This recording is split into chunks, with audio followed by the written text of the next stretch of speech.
मुझे दुख है कि तुम हर समय उदास और चिंतित सी रहती हो। मैं जब भी तुम्हें ऐसी अवस्था में देखता हूँ तो मेरी आत्मा को बहुत दुख होता है। मैं पहले ही इन अवस्थाओं से तुम्हें समझा चुका था और वन आने से रोक रहा था। स्वामी, आपके साथ रहने से मुझे लेश मात्र भी दुख नहीं, किंतु वृद्ध माता जी का ध्यान आ गया। इसलिए मैं मन के उद्गार को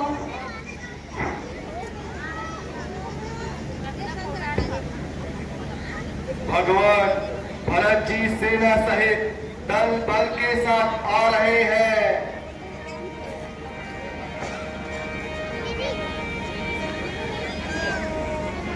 भैया, मेरे विचार से तो भरत हमें जीतने के लिए आ रहा है।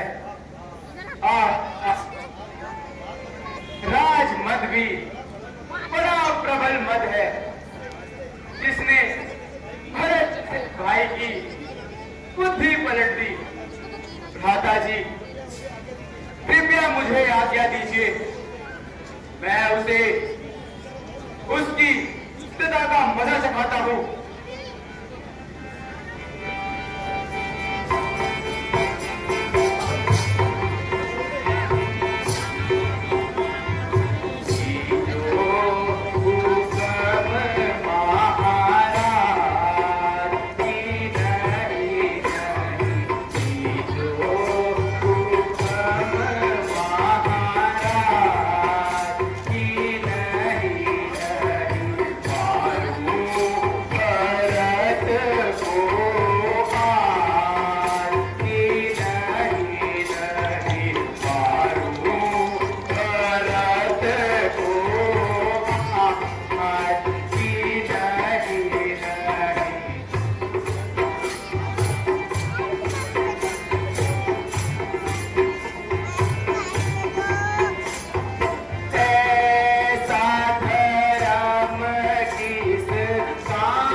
तुम ये कैसी बातें कर रहे हो? राजपद तो बड़ा ही कठिन पद होता है और फिर भरत जैसा भाई तो पूरे संसार में नहीं। बस बस भ्राता जी, बहुत हो चुका। आपकी इन्हीं बातों ने तो हमें इस दशा तक पहुंचाया है। शांति की भी कोई सीमा होती है।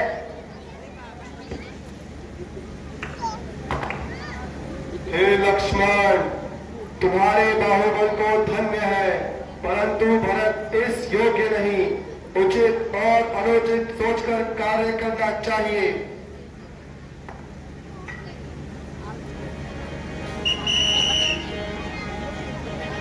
भैया भैया राम, भैया भैया राम, भैया भैया भैया राम, भैया भैया भैया भैया राम। भैया भरत, कहो उचित प्रसन्न तो है? तुम रो रहे हो? कुछ कारण तो बताओ, मैं ताई बुझा, बताओ तुम्हें क्या दुख है तो इस प्रकार रो रहे हो? तुम्हारी यह दशा मैं इन आंखों से नहीं देख सकता। बोलो भैया, कुछ तो कहो।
दिलाता हूं कि तुम्हारे प्रति मेरे मन में किसी भी प्रकार का कोई भ्रम नहीं है।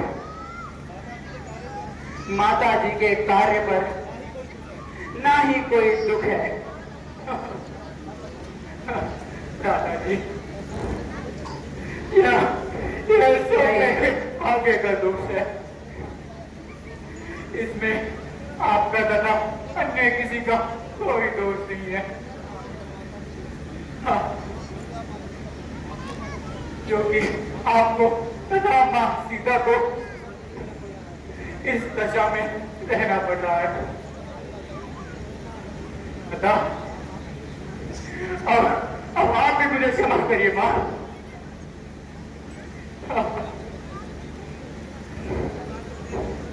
मेरा इसमें कोई दोष नहीं है मां। पुत्र भरत, मेरे मन में तुम्हारे लिए कोई बयान नहीं है, क्योंकि मैं तो अपने पतिव्रता धर्म का पालन करती हूँ और इन जंगलों में उनके साथ आई हूँ। भैया लक्ष्मण, क्या तुमने माफ किया? और यदि माफ नहीं किया तो चलाओ अपना तीर पर तैयार है लक्ष्मण। नहीं भैया, मेरे मन के मलाल भी अब दूर जाते रहे लक्ष्मण। भैया राम, प्यारे भरत, क्या तुम अकेले ही यहाँ मुझे मिलने आए? मेरी माताएं नहीं आई? नहीं भैया, पहले शत्रुघ्न के साथ माताएं तथा गुरुजी भी आ रहे हैं। वह देखिए सामने से चले आ रहे हैं। भैया राम,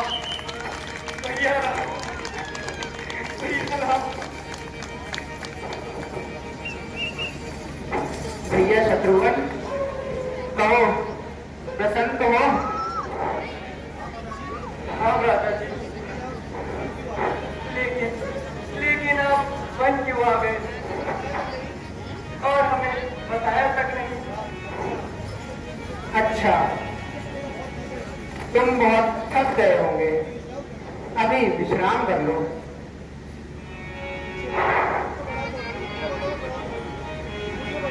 गुरुजी प्रणाम। माता जी प्रणाम। आयुष्मान भव। गुरुजी प्रणाम। आयुष्मान प्रणाम। माता जी प्रणाम। माता जी प्रणाम।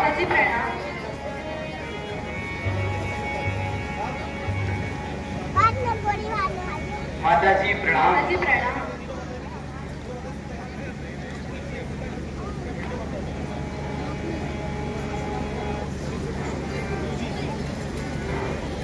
गुरुजी, पिताजी कुशल से तो हैं? बेटा, राम रमापति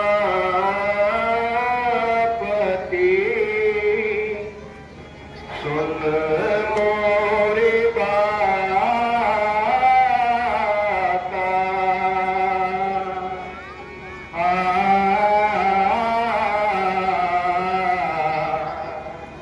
राजन तोड़ गई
मेहरबानी है, मेरे धारण कीजिए।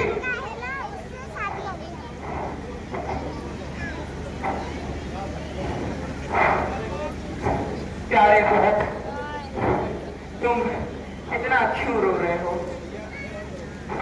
भैया धैर्य धारण करो तथा मन को शांत करके विश्राम करो और राज्य की बातें बताओ।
इसी जगह पर अपने प्राण त्याग दूंगा। मैं आपकी जगह 14 वर्षों तक इन वनों में रहूंगा और पिताजी की आज्ञा का पालन करूंगा। प्यारे भरत, यह तो कैसी बातें कर रहे हो? पिताजी की आज्ञा मेरे लिए है और मेरी आज्ञा तुम्हारे लिए। तुम जाकर अयोध्या का राजपाट संभालो। दादाजी, यह आप क्या कह रहे हो? क्या इस बार को इन दुखों से मुक्ति ना दोगे? क्यों नहीं भैया, किंतु 14 वर्षों तक तुम्हें ही राजभार संभालना होगा। यह मेरी आज्ञा है।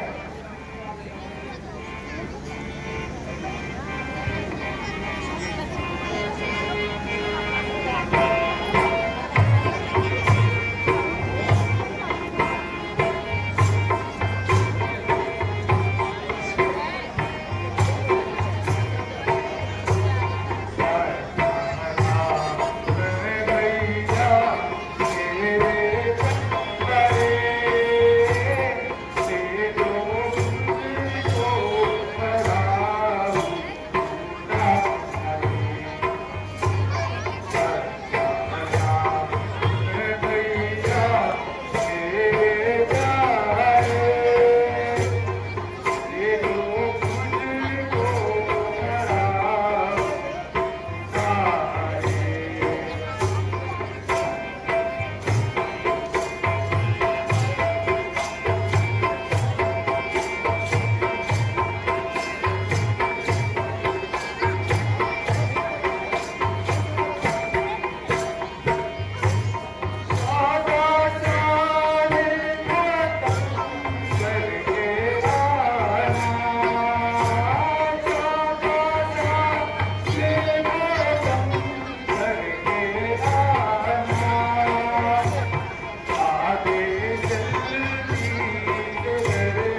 किंतु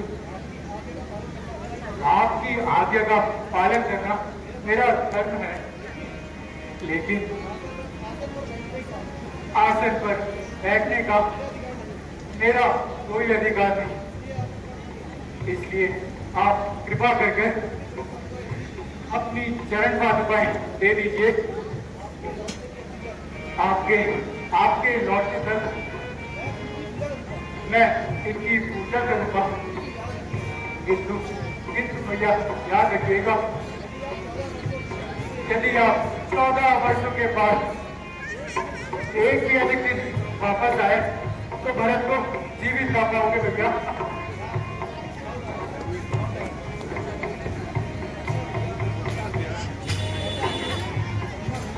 अच्छा भैया, ऐसा ही होगा।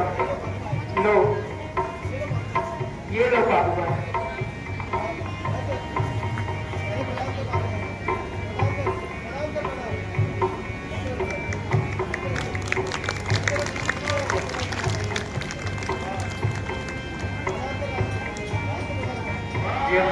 यह प्रणाम।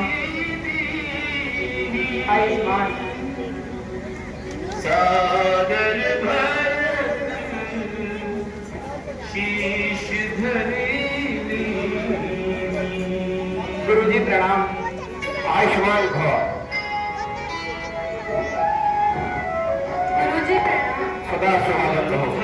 माताजी प्रणाम। गुरुजी प्रणाम। आयुष्मान भव। माताजी प्रणाम। माताजी प्रणाम। माताजी प्रणाम। माताजी प्रणाम।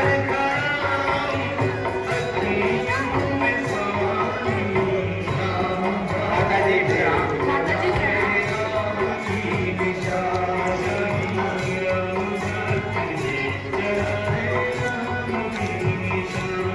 माताजी प्रणाम। आयुष्मान। शीश